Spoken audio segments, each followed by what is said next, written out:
Hello, everyone. My name is Cynthia Soska, and I am the creator of Gaia's Medicine. And I am here to bring healing journeys to everyone in my community so that they can learn from the people who have healed using medical medium protocols and maybe even potentially some other protocols that they found helpful along this journey. Today, I have with me Jeannie, and she is going to be sharing her medical medium story with us. So, Jeannie, can you tell us a little bit about how you got into medical medium and what you were struggling with that brought you there? Yeah, I've been doing medical medium for 2.5 years. Um, and 3 years ago, I was going everywhere in a wheelchair. Um, I was on Mattress Island. It was basically crawl from my bed to my easy chair back to my bed. Mhm. I was on 15 different prescription medications. I was um, I was ready to die. I bought my funeral plan. I got my plot. It's all ready. But and then my stepdaughter said, I found this wonderful book that I'm reading, and it's all about cleansing out your liver. And I said, oh, that sounds great. It sounds like something I might want to try. And I kind of dabbled for a little while, and then um, January 2.5 years ago, my insurance changed and my prescriptions were going to cost me over $1,000 a month in copays. Wow. So I called up my stepdaughter and I said, okay, I'm ready. Come over and help me. Let's get this done. And she came over and she helped me buy the juicer. She helped me showed me how to run it. She even did it for me while I was, crawling off my mattress. Mhm. But anyway, yeah, and I gave up the three big no foods right away, and then I started giving up the other stuff, and I started feeling so much better. I within 6 weeks, I had a checkup with my medical doctor, and she was like, You're down like 40 pounds. What's going on?" And then she called after the blood work was done, and she's like, your thyroid's high now. What's going on? And What are you doing? yeah, and I was telling her what I was doing, and she said, "Well, that all sounds really good." And anyway, and then I got a lot of pressure to go get the C word vaccination. Anyway, Okay. um, Yep. Hmm.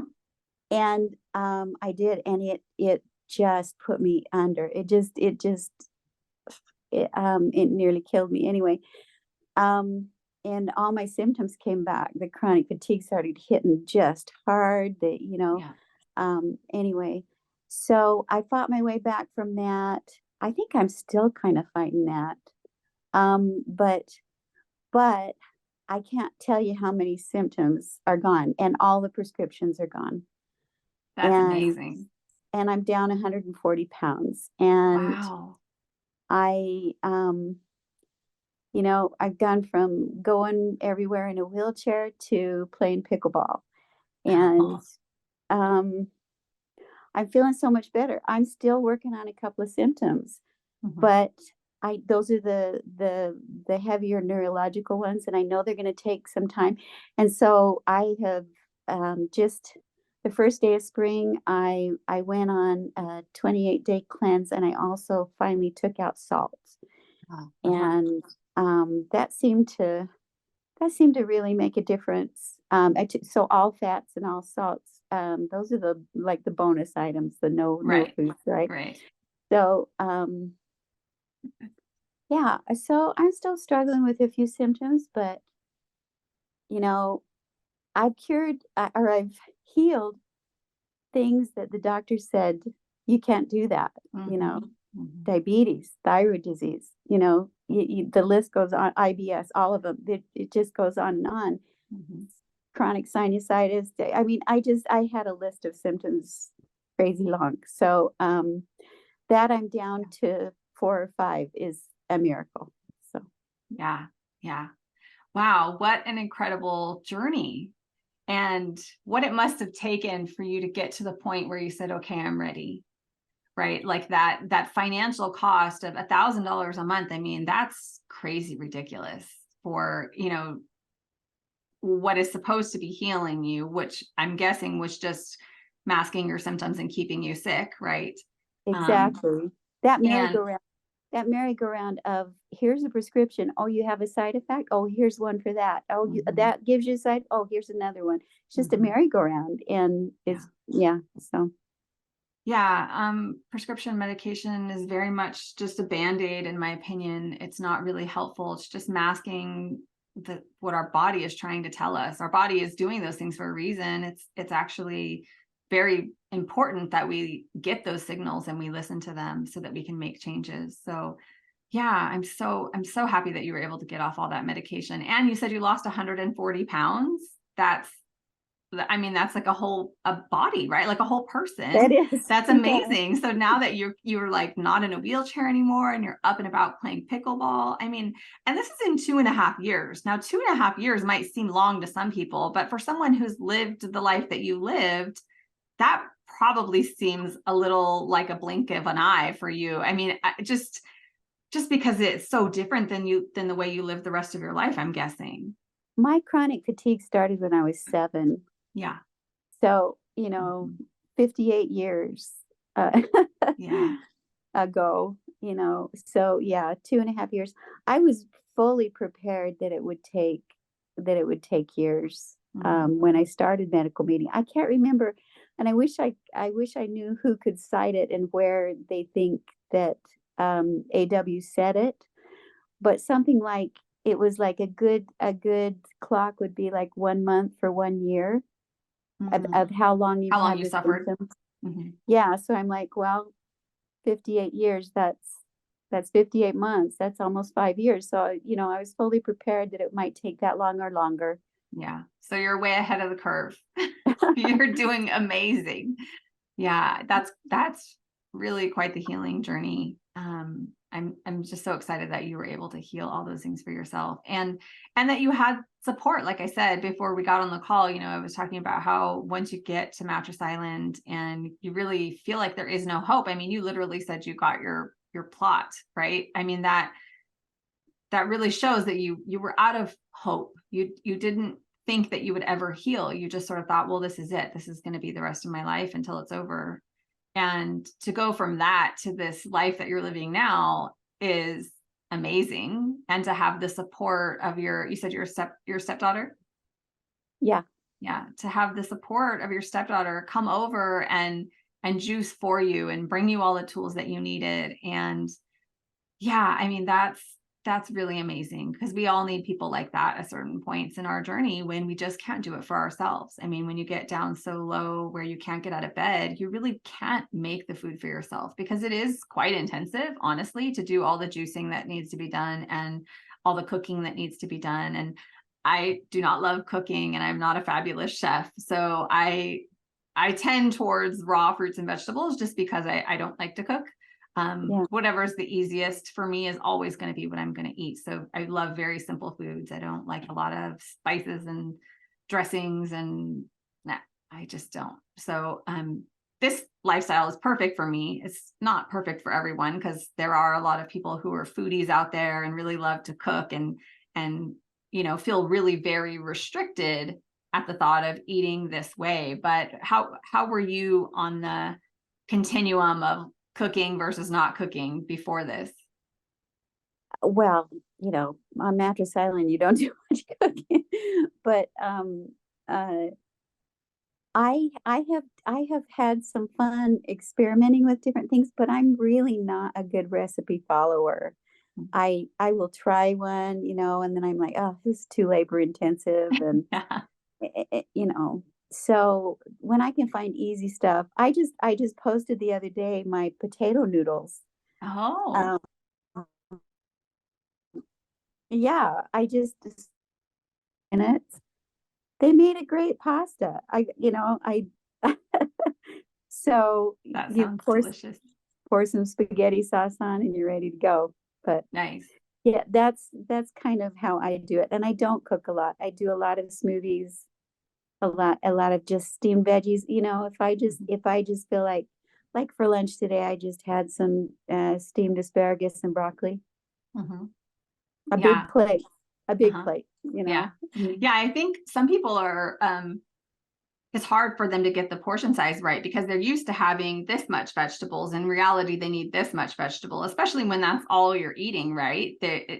So they have a hard time transitioning into learning what the new proportion size actually should be. And I show it all the time when I do my cleanses, and I have like a giant bowl of salad that most people think is like, oh, that's the salad for the whole family's dinner. And I'm like, no, that's my salad right here. I'm going to eat it all. Don't touch. Yeah.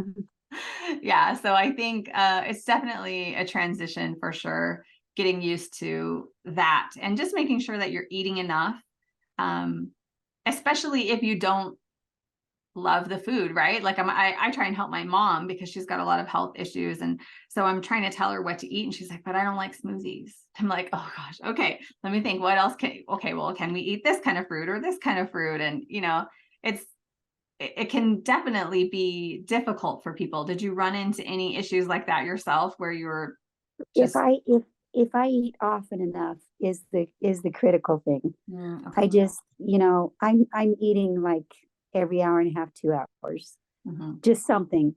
If it's a smoothie here, then the next time it might just be an apple or an Right. apple and a date but every hour and a half I'm trying to get something in. Right. So Yeah.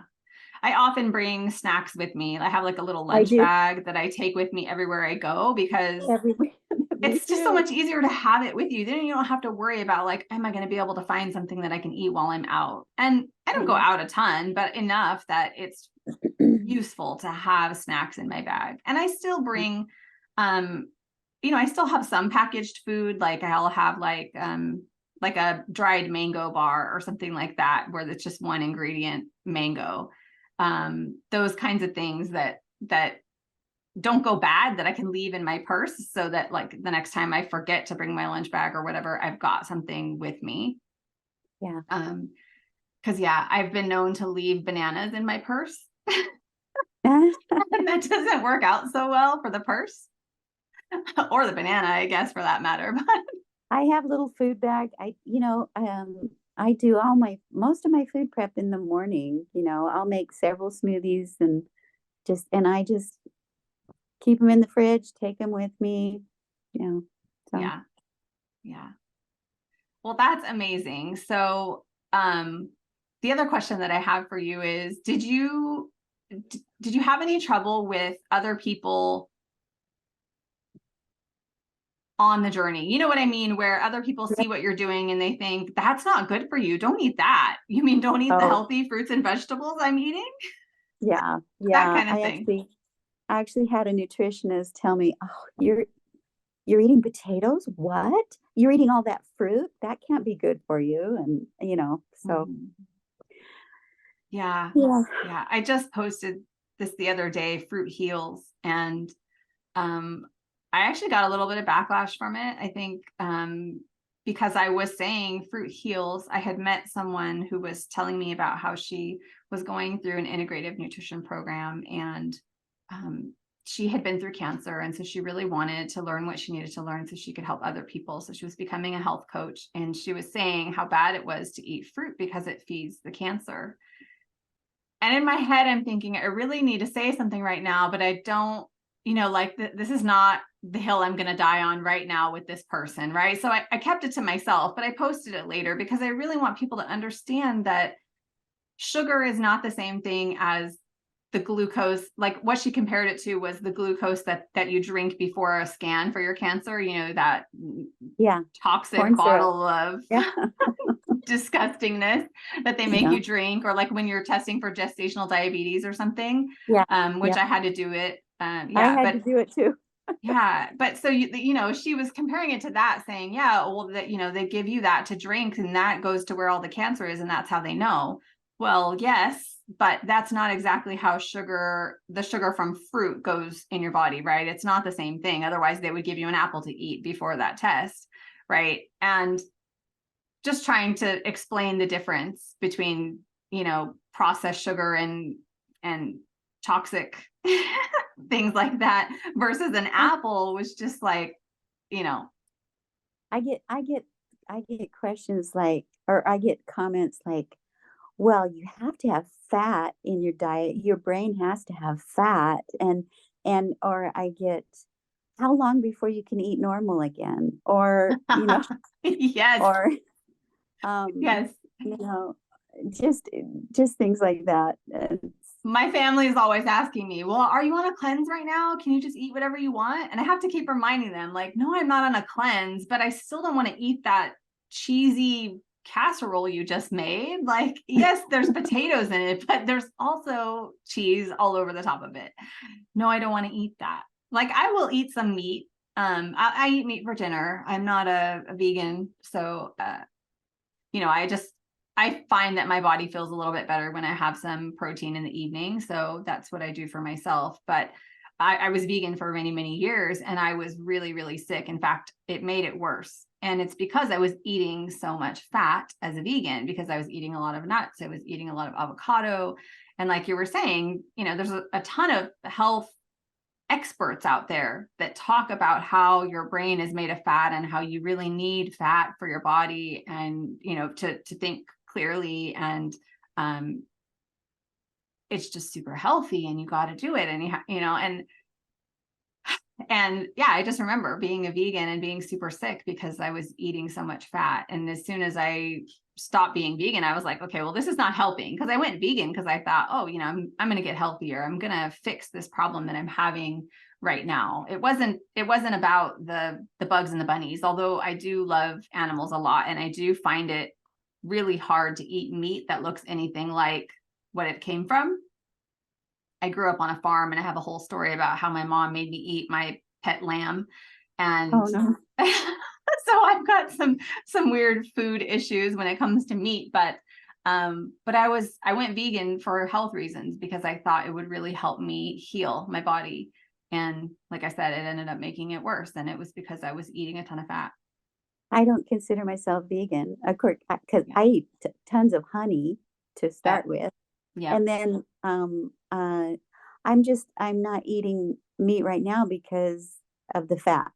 Right. I'm trying to stay fat free. But I Yeah. even when I'm have a little bit of meat, I believe in eating meat and animal products very sparingly. Yeah. And Yeah. Yeah, so I certainly don't eat it for dinner every night, but I could, but I just don't love it enough to do that. And I prefer to be more fat free than not. But I'm also at a point in my healing journey. It's been since 2011. So I've been on this journey a very long time and I've healed multiple things. I was healed for about 5 or 6 years. And then I had a crash, which was partially due to the COVID vaccine that I had, and partially due to the fact that I was drinking filtered water through Berkey water filter that wasn't helpful for my body. And so that was like 5 or 6 years of slowly going downhill. And then as soon as I got the vaccine, I got way, way worse and things were just out of control, crazy. And so that's when I figured out the water. I stopped drinking that. And then I started doing cleanse after cleanse after cleanse until I was feeling better. And now I'm back to almost my baseline again, where I was before all that happened. But I had a good year there where I was on Mattress Island with neurological fatigue and things were pretty bad right after can the you vaccine. can you can you say more about the Berkey water? What was wrong with it? So I've told this story a couple times, but you might not have heard it. So I will tell it for you as quick as I can. Basically, I had a big Berkey and it has 4 filters, and my 4 filters, I only had 2 filters and 2 plugs. So I honestly can't say whether or not it was the fact that I was using plugs and maybe the plugs weren't working, or sometimes the filters are hard to get from Berkey because they're sold out often. So I wasn't able to change them as often as I needed to change them. Or it could have even been the fact that I wasn't cleaning, the housing unit often enough that was creating the problem. But I did test my water and found that my water had a higher than normal incidence of lead in it. So somehow I was drinking water that wasn't as well filtered as it needed to be, and I was ingesting lead. And so I was slowly getting worse and worse and worse. And it started off really, really slow. And then it just took a nosedive. Like I said, after the COVID vaccine, things got a lot worse. And the only way I was able to figure out that it was the water was because when I would leave my house, my body would start to heal. Like my symptoms would change. I was in menopause at 38, and I would have my cycle when I was gone away from the house. And that happened to me 3 separate times before I realized, there's something different about my house. Like when I'm at home, there's something different there. And so that's when I started scouring everything. I was looking everywhere, like the air, the water, any of my environmental surroundings. I tested for mold, all the things, because I knew environmental toxins were a big issue. And I had issues with water in the past, drinking out of a water cooler with chlorine and fluoride. So this time I thought, well, it's not chlorine or fluoride. I'm filtering that out with my filter. So then I did a lot of water testing to figure out what was really going on. So if you're using a Berkey water filter, don't freak out, but definitely test your water and make sure that it's actually being filtered properly. Like test the filtered water and make sure that it's clean, because I can't tell you how important it is. I mean, I spent 5 years of my life slowly going downhill, not even knowing that that was the problem. So yeah, it's important for sure. And a lot of people don't know. That's really interesting.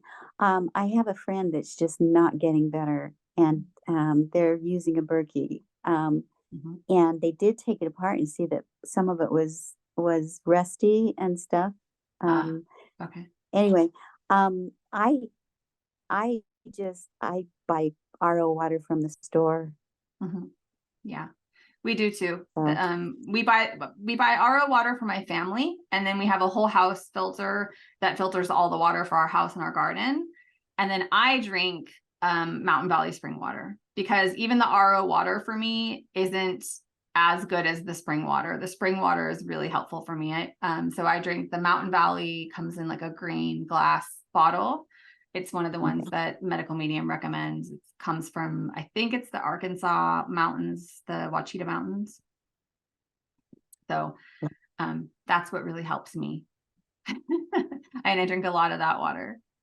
So yeah, but it's important, right? And for your friend, I would say for people who are doing all the things and they're still not healing quite as fast as they want to. So definitely environmental toxins is the first place to look, right? Air, water, products, all of those things are super important. And for sure, if they've got rust in their Berkey, they definitely either need to get a new Berkey, but they should really test it and find out what's happening with that water for sure. Or testing can be quite expensive. So if they don't want to test it, what they can do is just start drinking like Mountain Valley spring water for 2 weeks and see what happens. Because for me, in 2 weeks, I saw a dramatic difference, and I was able to tell, oh, okay, that's what it is. That's what the problem is. So they should notice a difference. I would say anywhere from 2 weeks to 30 days, they should be able to tell a marked difference. So have them try that. And then the other thing to look at is our emotional health. I think, like I was saying before we got on, a lot of people, they ignore that part because it's generally childhood trauma that was so long ago that they feel like, oh, it's been handled. But in some cases, it's actually causing energetic blocks in the body. And so the body can't heal itself as well as it could if you got those removed, or if you worked through some of that stuff. And there are many ways to do it. I teach a couple of different ways in my group in the Warriors Network. And one is as a tapping version, and then the other one is the letting go technique by David R. Hawkins. So those are the 2 main ones that I use, and they can be immensely helpful for healing just about everything, right? Because that emotional trauma causes blocks in the energy in the body. And when your energy is not flowing correctly, your body can't heal like it's meant to heal. I mean, our bodies were literally created to heal themselves. So they should be able to do that. But sometimes there's additional blocks. So, and I also do intuitive health readings for people where I connect to their energy, and then I can determine, we just ask to be shown the major blocks to their healing. And I feel their energy in my body, which is kind of a weird thing for some people, but for me, it's pretty normal. And then I can tell them what I'm feeling, and then we talk about it. And sometimes it's emotional, but other times it's, an actual block, like something like heavy metals in their brain or something like that. So it really depends on the person. But so if your friend needs some additional assistance to find out what's happening, I'm here, and that's what I do. So yeah. So do you have anything else you want to share with us before we hop off here? No, I think that's it. Okay. Well, thank you so much for being with us today, Jeannie. It was amazing to hear your story. And I'm so, so grateful that you found the medical medium and that you were able to turn your life around and want to be here, right? I mean, you don't need that Yeah. plot. You're not going to need it for many, many years now. You're good, and you're going to live life, and you're going to play pickleball, and it's going to be amazing. So I'm so super happy for you. All right. Thanks, Cynthia. You're welcome. Thank you. Bye-bye.